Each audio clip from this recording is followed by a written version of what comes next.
तो good morning बच्चों, आप सभी को H2O स्टडी फाउंडेशन के यूट्यूब चैनल पर स्वागत है। और आज मैं मनोज कुमार आप लोगों के सामने क्लास 10th के मैथ का जो सिलेबस है उस सिलेबस पर हमारी विस्तृत चर्चा होगी कि इस सेशन जो हमारा 2024-25 है उस 24 में मैथ का सिलेबस क्या रहने वाला है। तो देखिए, जो क्लास 10th का जो मैथ्स है, इस मैथ्स में कुल जो है 80 मार्क्स का हमारा एग्ज़ाम होता है, ठीक ना। और इस 80 मार्क्स प्लस 20 मार्क्स जो है हमारे विद्यालय स्तर से जो है हमें प्रदान की जाती है। ये 80 मार्क्स हमें कैसे, किस चैप्टर से कितना मार्क्स हमें प्राप्त होता है वो उस पे आज हम लोग विस्तृत चर्चा करेंगे। तो देखिए, सबसे पहले हमारा जो एग्ज़ाम होता है और इस एग्ज़ाम में जो है 2 प्रकार के प्रश्न पूछे जाते हैं। पहला प्रश्न जो होता है वो हमारा कहलाता है ऑब्जेक्टिव, ठीक ना। और उसमें होता है हमारे पास मल्टीपल चॉइस क्वेश्चंस, यानी कि जो प्रश्न दिए जाते हैं उस प्रश्न के 4 ऑप्शन भी होते हैं, ठीक ना। और उसी ऑप्शन में से हमें देख करके, बना करके और बताना होता है कि कौन सा इस चारों ऑप्शन में जो है हमारा बेस्ट आंसर होगा, सही आंसर होगा, और उसे जो है हमें चूज करना होता है।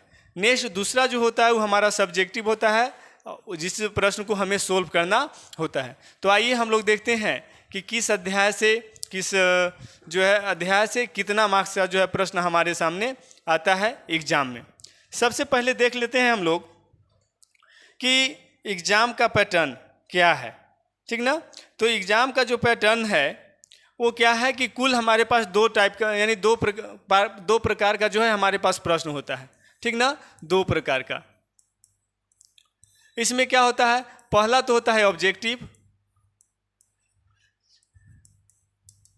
ऑब्जेक्टिव और दूसरा होता है सब्जेक्टिव। तो जो ऑब्जेक्टिव होता है वो कुल 30 मार्क्स का होता है। वो कुल कितना मार्क्स का होता है? 30 मार्क्स का होता है। और 30 मार्क्स के लिए इसमें जो है 30 क्वेश्चन होते हैं। कितना क्वेश्चन? 30 क्वेश्चन। प्रत्येक क्वेश्चन के लिए 1 मार्क्स दिया जाता है, यानी 30 क्वेश्चन है तो 30 क्वेश्चन इंटू यदि 1 मार्क्स हम लोग करेंगे तो कुल मिलाकर यहाँ से जो है हमें 30 मार्क्स जो है आने वाला है, ठीक ना। ठीक उसी प्रकार से जो सब्जेक्टिव क्वेश्चन होते हैं वे अलग अलग जो क्वेश्चन है उसमें बटे हुए होते हैं, जैसे वेरी शॉर्ट क्वेश्चन और लॉन्ग क्वेश्चन। इसमें जो है हमारा क्वेश्चन, यानी सब्जेक्टिव में जो हमारा क्वेश्चन होता है वो 3 रूपों में बटे हुए होते हैं। जैसे 1 से जो है 30 नंबर तक वो हमारा जो है होगा ऑब्जेक्टिव क्वेश्चन, ठीक ना। उसी प्रकार से जो क्वेश्चन नंबर 31 से, कहाँ से? 31 से जो 38 तक होगा, 31 से 38 तक कुल जो होगा हमारे पास 30, 32, 31, कुल जो है हमारे पास 8 क्वेश्चन होता है। 31 से 38 तक जो है 31, 32, 33, 34, 35, 36, कुल जो है 8 क्वेश्चन होता है, ठीक ना। तो 8 क्वेश्चन में हमें 6 क्वेश्चन का जो है जवाब देना होता है। 8 क्वेश्चन में कितने क्वेश्चन का जवाब देना होता है? 6 क्वेश्चन का जवाब देना होता है। और प्रत्येक क्वेश्चन जो होता है वो होता है 2 मार्क्स का, यानी कि 6 दूनी यहाँ से जो है हमारा 12 मार्क्स प्राप्त होने वाला है, ठीक ना। नेक्स्ट जो क्वेश्चन होता है हमारा 39 से लेकर के 46 तक, 39 से 46 तक, इसमें जो है हमारा कुल क्वेश्चन जो है होने वाला है 8। यहाँ भी हमें कुल 6 क्वेश्चन का जवाब देना होता है और प्रत्येक जो क्वेश्चन होता है वो होता है हमारा 3 मार्क्स का, यानी कि 6 3 जो है यहाँ पे हमारा 18 मार्क्स मिलने वाला है, ठीक ना। नेक्स्ट जो क्वेश्चन होता है, यानी कि 46 के बाद होता है 47 से लेकर के 52 तक। तो 47 से लेकर के जो 52 तक क्वेश्चन है, ठीक ना। तो इसमें कुल जो है हमारा जो क्वेश्चन है हो जाता है 5। कितना? 5, ठीक ना। तो इस 5 क्वेश्चन में हमें 4 क्वेश्चन का जवाब देना होता है। 5 क्वेश्चन में कितने क्वेश्चन का जवाब देना होता है? 4 क्वेश्चन। और प्रत्येक जो क्वेश्चन होता है वो होता है 5 मार्क्स का, यानी 5 चौका 20, ठीक ना। 20 मार्क्स का हमारा यहाँ जो है प्रश्न, 5 अंकों वाले प्रश्न जो है पूछे जाते हैं। तो इस प्रकार से यहाँ जब इसको जोड़ेंगे तो कुल हो गया हमारा 50। 2 8 10 के 0, 1 1 2 और 2 4, और एक हो गया हासिल 5, 50 मार्क्स हमारा जो है यहाँ पे क्या होता है, प्राप्त होता है। तो 50 यहाँ और 30 यहाँ, कुल मिलाकर हमारा हो गया 80 मार्क्स। इस प्रकार से कुल हमारे पास जो मैथ में प्रश्न पूछे जाते हैं उनकी संख्या होती है 52, ठीक ना। उसमें से क्या होती है कि 30 ऑब्जेक्टिव और बाकी जो है सब्जेक्टिव, उसमें वेरी शॉर्ट और लॉन्ग आंसर जो है हमें लॉन्ग प्रश्न होते हैं। अब देख लेते हैं कि किस चैप्टर से, किस अध्याय से कितने नंबर का, कितने मार्क्स का जो है प्रश्न आता है।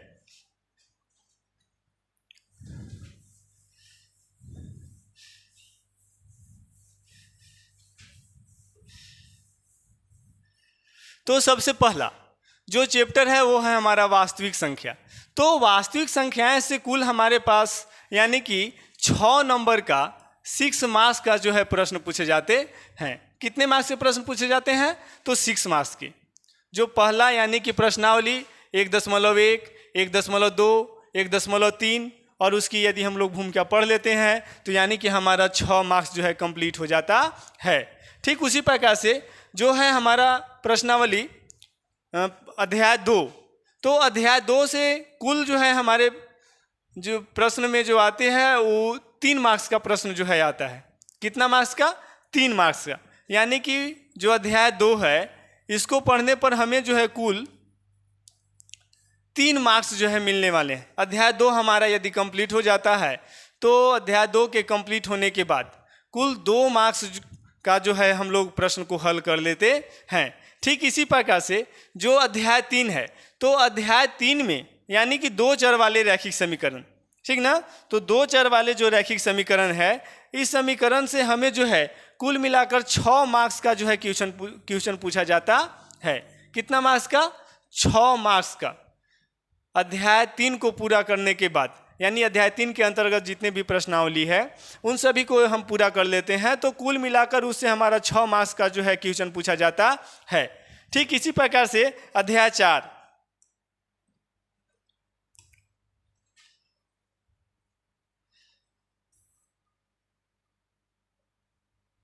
अध्याय 4, ठीक ना।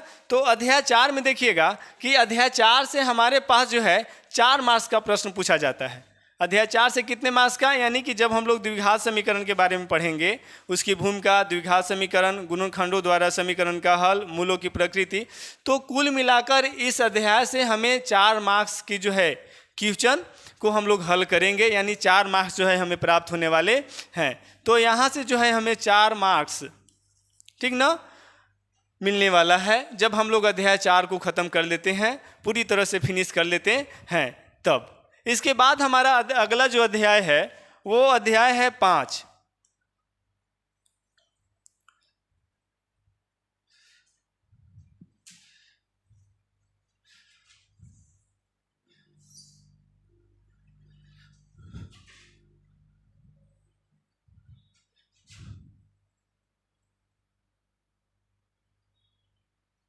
कौन सा अध्याय है, 5। तो अध्याय 5 से, ठीक ना, अध्याय 5 से भी हमें जो है समांतर श्रेणी से 4 मार्क्स के क्वेश्चन पूछे। सॉरी, यहाँ जो द्विघात समीकरण है, ठीक ना, अध्याय 4, तो द्विघात समीकरण से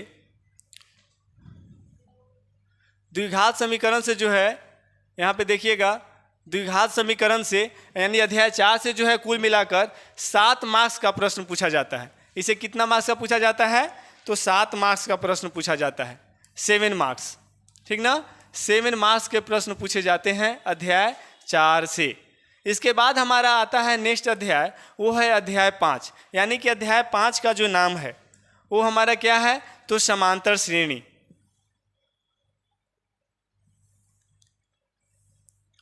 समांतर श्रेणी, तो समांतर श्रेणी की जो अध्याय है उसे 4 मार्क्स के प्रश्न पूछे जाते हैं। कितने मार्क्स के, 4 मार्क्स के, यानी कि अध्याय 5 से 4 मार्क्स के प्रश्न जो है हमें पूछा जाता है यहाँ से। यानी कि जब हम लोग प्रश्नावली 5.1, 5.2, 5.3, 5.4 हम लोग कंप्लीट कर लेते हैं तो इस अध्याय से कुल मिलाकर 4 मार्क्स का प्रश्न जो है हमें कंप्लीट हो जाता है। नेक्स्ट अध्याय है 6, यानी कि त्रिभुज। जब त्रिभुज के बारे में हम लोग पढ़ लेते हैं पूरी तरह से। अध्याय 6 जिसके अंतर्गत जो आने वाला प्रश्नावली 6.1, 6.2, 6.3, 6.4 है। तो इस अध्याय से कुल 9 मार्क्स का प्रश्न पूछा जाता है। कितने मार्क्स का? 9 मार्क्स का, यानी कि 9 नंबर का जो है अध्याय 6 को कंप्लीट करने के बाद 9 मार्क्स का हम लोग जो है प्रश्न को हल कर लेते हैं। ठीक इसी प्रकार से आगे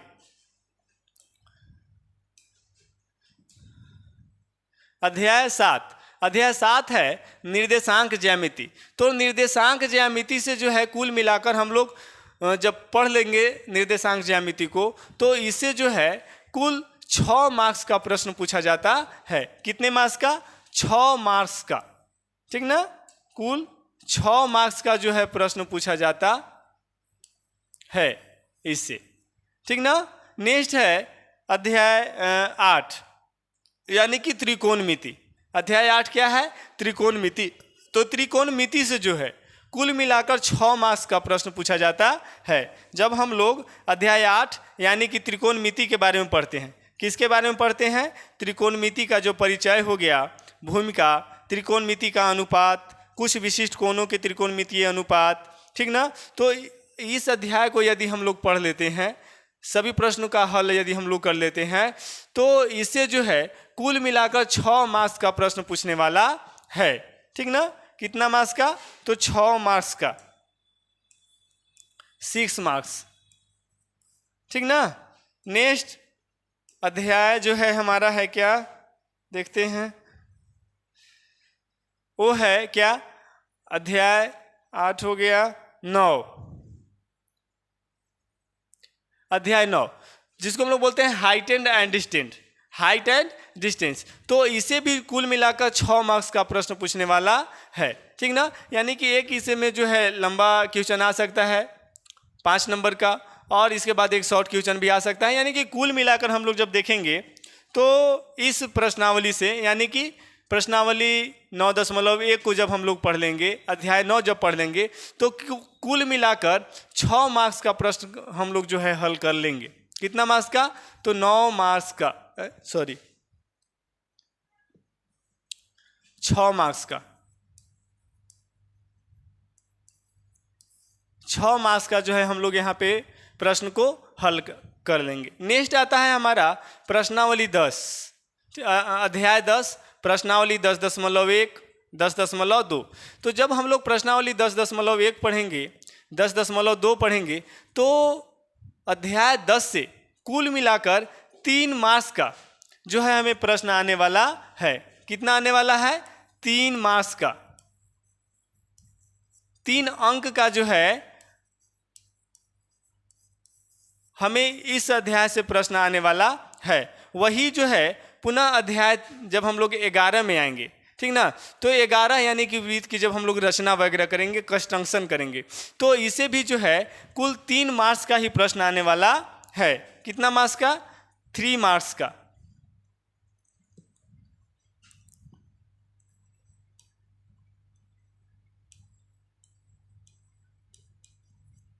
थ्री मार्क्स यानी कि 3 अंक का जो है हमारा इस अध्याय से प्रश्न आएगा। उसी प्रकार से जब हम लोग चलते हैं नेक्स्ट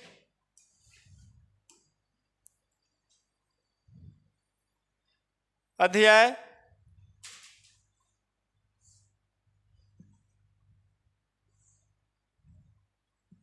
12, अध्याय जब 12 में चलेंगे, यानी कि हम लोग जब पढ़ेंगे क्या? पृष्ठीय क्षेत्रफल और आयतन, ठोसों के संयोजन का पृष्ठीय क्षेत्रफल, ठीक ना। तो इसमें जो है 12 में, और यहाँ जो है 13 में आ गया है सांख्यिकी, समरूपाकृतियाँ, बहुलक, और यहाँ जो है यानी कि जो आ गया है प्रायिकता, ये 14 में। यानी कि इसमें से कुछ जो है हमें यहाँ पे देखना है क्या, कि जो हम लोग पृष्ठीय क्षेत्रफल और आयतन जो पढ़ेंगे, यानी कि अध्याय 12 का जो होगा, उसे कुल मिलाकर हमें 4 मार्क्स का प्रश्न पूछने वाला है। अध्याय 12 से कितने मार्क्स का प्रश्न पूछने वाला है? अध्याय 12 से कुल मिलाकर 4 मार्क्स का प्रश्न पूछने वाला है। कितना मार्क्स का?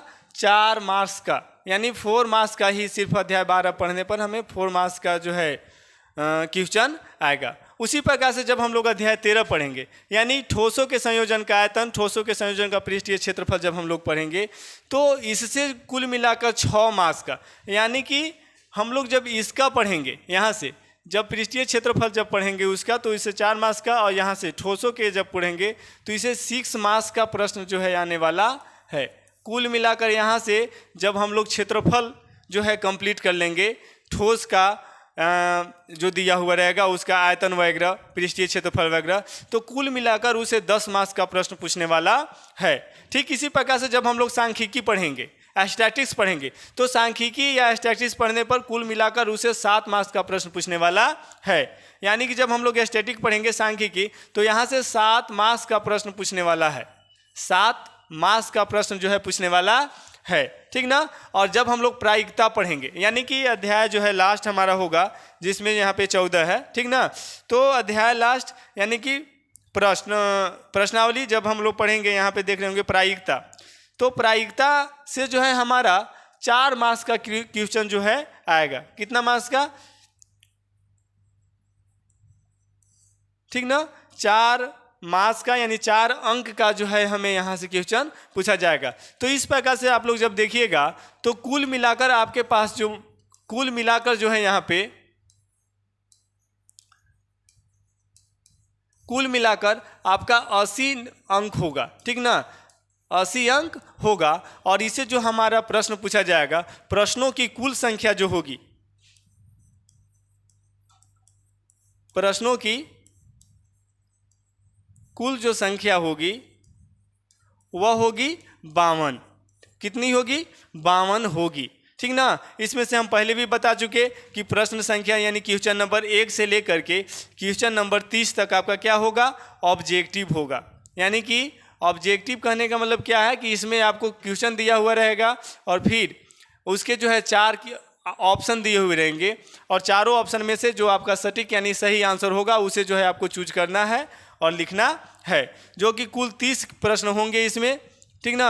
और प्रत्येक प्रश्न के लिए 1 अंक निर्धारित होगा। कुल मिलाकर यहाँ पे जो है आपको 30 अंक जो है मिलेगा। ठीक उसी प्रकार से 31 से लेकर के हम बताए 38 तक, 31 से 38 तक जो है यहाँ पे आपको कुल प्रश्नों मिलेगा 8, परंतु आपको 8 में 8 सोल्व नहीं करना है, 8 में सिर्फ आपको सोल्व करना है 6। ठीक ना। और प्रत्येक के लिए 2 अंक निर्धारित है यहाँ पे, तो यानी 6 दूनी 12 अंक फिर से आपको यहाँ पे जो है मिल जाएगा। ठीक उसी प्रकार से 38 से लेकर के आगे जब जाइएगा, यानी कि 38 हो गया यहाँ से 39। ठीक ना, 39 से जब जाइएगा 46 तक, तो इसमें भी आपको मिलने वाला है 8 प्रश्न। तो 8 प्रश्न में 8 को यहाँ भी हल नहीं करना है आपको, 8 में 6 को हल करना है, और प्रत्येक के लिए 3 अंक यहाँ पे निर्धारित है, यानी 6 3 18 मार्क्स यहाँ जो है आपका हो जाएगा। उसी प्रकार से 47 से जब 52 तक जाइएगा, तो कुल मिलाकर यहाँ जो है 6 प्रश्न आपको दिखने को मिलेगा 47 से 52 तक में, जिसमें जो है आपको 4 प्रश्न को हल करना है और प्रत्येक प्रश्न के लिए 5 अंक निर्धारित है, यानी कि 4 5 20। अब जोड़ेंगे इस सबको तो देखते हैं, 8 और 2 10 के 0, हासिल 1 2 1 3 1 4 और 3 7 अब 1 8, 80 मार्क्स जो है आपका प्राप्त हो जाएगा आपको। और 80 मार्क्स का ही जो है हमारा मैथ का जो है सिलेबस है, और इसी आधार पे जो है हम लोग मैथ को कंप्लीट करेंगे। तो ठीक है, फिर हम लोग अभी सिलेबस को पूरा करने में फिर से पुनः प्रारंभ करेंगे। तब तक के आप सभी को धन्यवाद। जय हिंद।